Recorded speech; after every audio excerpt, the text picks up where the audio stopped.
നടിയും ഗായികയുമാണ് Madonna Sebastian. YouTube Brutus എന്ന സിനിമയിൽ ഒരു ഗായികയായാണ് സിനിമയിൽ അവർ അരങ്ങേറ്റം നടത്തിയത്. 2015 പുറത്തിറങ്ങിയ അൽഫോൺസ് പുത്രൻ്റെ പ്രേമം എന്ന സിനിമയിലൂടെ ഒരു നടിയായി വെള്ളിത്തിരയിൽ അരങ്ങേറ്റം കുറിച്ചു. ആ സിനിമ മഡോണയുടെ ഭാവിയെ തന്നെ മാറ്റിമറിച്ചു. അഭിനയ ജീവിതത്തെ തന്നെ മാറ്റിമറിച്ചു. മലയാളം കണ്ട ഏറ്റവും വലിയ ഹിറ്റുകളിൽ ഒന്നായി മാറി പ്രേമം. ഇപ്പോൾ മഡോണ സിനിമയിലെ ചുംബന രംഗങ്ങളെക്കുറിച്ച് പറഞ്ഞ വാക്കുകളാണ് വൈറലായിരിക്കുന്നത്. നമുക്കറിയാം, സിനിമയിൽ നിന്ന് ആവശ്യത്തിനും അനാവശ്യത്തിനും ലിപ് ലോക്കുകൾ തിരികെ കയറ്റുന്നത് ഒരു പതിവായി മാറിയിരിക്കുകയാണ്. പല മലയാളി പ്രേക്ഷകരും അതിനെ വിമർശിക്കാറുണ്ട്.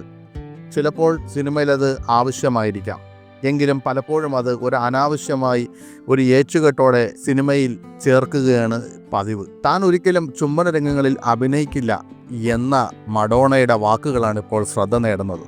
മഡോണ പറയുന്നത് ഇങ്ങനെ: ഒരിക്കലും ഞാൻ ചുംബന രംഗങ്ങളിൽ അഭിനയിക്കില്ല. ഞാൻ അഭിനയിക്കുന്ന ചിത്രങ്ങളിലൊക്കെ നായകനെ ചുംബിക്കാനുള്ള രംഗങ്ങൾ ഒരുപാടുണ്ടായിരുന്നു. അത് കഥാപാത്രത്തിന് ആവശ്യമെന്നാണ് അവർ എന്നോട് പറഞ്ഞത്. മലയാളത്തിൽ മാത്രമല്ല, എല്ലാ ഭാഷകളിലും ഇത് തന്നെയാണ് അവസ്ഥ. പല സംവിധായകരും എന്നെ അത്തരം രംഗങ്ങൾക്ക് നിർബന്ധിക്കാറുണ്ട്. പക്ഷേ ഞാൻ അതിന് വഴങ്ങാത്തത് കൊണ്ട് ഒരുപാട് പ്രശ്നങ്ങളുണ്ടായി. അതുകൊണ്ടാണ് ഞാൻ അഹങ്കാരിയാണെന്ന ലേബൽ എനിക്ക് കിട്ടിയത്. അഭിനയം എന്ന് പറഞ്ഞ് മറ്റു പുരുഷന്മാരെ ചുംബിക്കാനും കെട്ടിപ്പിടിക്കാനും കിടക്ക പങ്കിടാനും ഒന്നും ഞാൻ തയ്യാറല്ല. അത്തരത്തിലുള്ള സിനിമകളിൽ നിന്നും ഞാൻ മാറുകയാണ് ചെയ്യാറ്. ഇനിയിപ്പോൾ സിനിമ ഇല്ലെങ്കിലും പെട്രോൾ പമ്പിൽ പെട്രോൾ അടിച്ചെങ്കിലും ജീവിക്കും. സത്യത്തിൽ മഡോണയുടെ വളരെ ആർജവമുള്ള വാക്കുകൾ പ്രേക്ഷകർ ഏറ്റെടുത്തിരിക്കുകയാണ്. കണ്ണൂരിലെ ചെറുപുഴയിൽ ജനിച്ച മഡോണ കോലഞ്ചേരിയിലാണ് വളർന്നത്.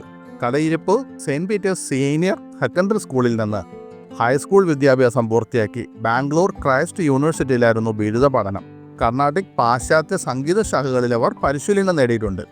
പ്രേമം എന്ന ചിത്രത്തിൻ്റെ വിജയത്തിന് ശേഷം തമിഴിൽ വിജയ് സേതുപതി നായകനായ കാതലും കടന്നു പോകും എന്ന ചിത്രത്തിലൂടെ തമിഴ് സിനിമയിലേക്ക് അരങ്ങേറ്റം നടത്തുകയും അതൊരു ഹിറ്റ് ചിത്രമായി മാറുകയും ചെയ്തു. ദിലീപിനോടൊപ്പം അഭിനയിച്ച രണ്ടാമത്തെ മലയാള ചിത്രമായ കിങ് ലെയറിലെ പ്രകടനവും ഏറെ മികച്ചതായിരുന്നു. പ്രേമത്തിൻ്റെ തെലുങ്ക് റീമേക്കിലും മലയാളത്തിലെ അതേ വേഷം നാഗചൈതന്യ, ശ്രുതി ഹാസൻ എന്നിവരുമായി ചേർന്ന് മഡോണ അവതരിപ്പിച്ചു. 2023 പുറത്തിറങ്ങിയ വിജയ് ലോകേഷ് കനകരാജ് ചിത്രമായ ലിയോയിൽ എലിസ ദാസ് എന്ന കഥാപാത്രത്തെ അവതരിപ്പിച്ച് മഡോണ തമിഴ് പ്രേക്ഷകരുടെ മനം കവർന്നിരുന്നു. ചിത്രത്തിലെ വേഷം വളരെ ശ്രദ്ധിക്കപ്പെട്ടിരുന്നു.